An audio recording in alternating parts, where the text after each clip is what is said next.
আমি একজন সাধারণ মানবিক কর্মী।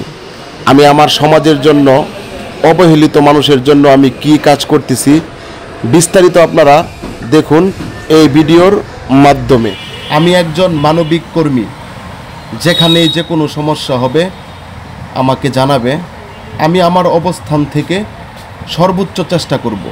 তার প্রতিফলন আপনারা দেখতে পারতেছেন। একটি গোসলখানা গাড়িতে উঠানো হচ্ছে, আর এই গোসলখানা বানানো হয়েছে আমাদের মসজিদের জন্য। আমাদের মসজিদে গোসলখানা ছিল কিন্তু ভেঙে গেছে। যখন তারা আমাকে জানাইছে, সঙ্গে সঙ্গেই আমি আমার দুইজন বন্ধুকে জানাইছি আমার মসজিদ মহল্লায়। তারা সঙ্গে সঙ্গে আমাকে টাকা পাঠাইছে। আজকে যদি আমি মানবিক কর্মী না হইতাম, তাদেরকে ফোন করার সাথে সাথেই তারা টাকা পাঠাইতো না। তার মানে বোঝা গেল একজন মানবিক কর্মীর গুরুত্ব অনেক। আসুন আমরা সবাই মানবিক কর্মী হই, দেশের জন্য কিছু একটা করি, দেশের মানুষের জন্য করি, সমাজের অবহেলিত মানুষের জন্য কিছু করি। আপনারা তার প্রতিফলন দেখতে পারতেছেন। আমি গোসলখানা অটো গাড়িতে করে নিয়ে যাচ্ছি আমার মসজিদে।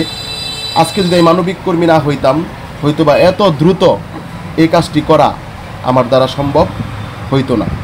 আমি অনেকের কাছে টাকা চাইতাম, অনেকেই টাকা দিত, অনেকেই দিত না, অনেকেই বিশ্বাস করত, আবার অনেকেই করতো না। যেহেতু আমি একজন মানবিক কর্মী, তারা প্রতিনিয়তই আমার কাজ কাম দেখতেছে। আমি সবসময় অসহায় মানুষের পাশে থাকার চেষ্টা করি এবং চেষ্টা করতেছি এবং ভবিষ্যতেও করব। এটি আমাদের গ্রামের রাস্তা। আমাদের গ্রামের রাস্তা দিয়েই অটো রিকশাতে করে গোসলখানা নিয়ে যাচ্ছি আমার মসজিদ মহল্লায়।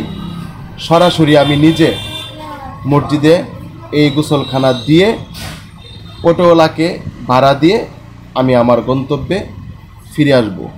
আমি সকলের কাছে একটি আবেদন করব, আপনারা মানবিক কর্মী হন। মানবিক কর্মী হইলে সমাজের কোনো কাজ ঠেকে থাকবে না।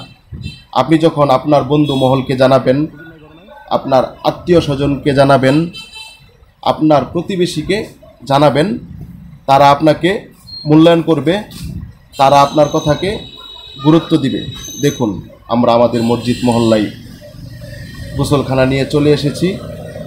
এখন এই গোসলখানা নামিয়ে মসজিদের সামনে রেখে আমি আমার কর্মস্থলে চলে যাব।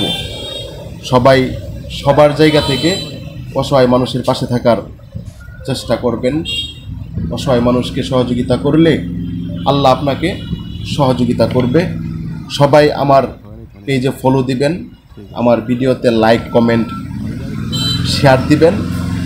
আপনাদের কাঙ্ক্ষিত মতামত আমাকে জানাবেন। আমি যে কাজগুলো করতেছি আসলেই কাজগুলো কেমন হচ্ছে, আর কি কি কাজ নতুন করে অ্যাড করা যায়। সবাই আমার জন্য দোয়া করবেন। আমি সবার জন্য দোয়া করি। আসসালামু আলাইকুম।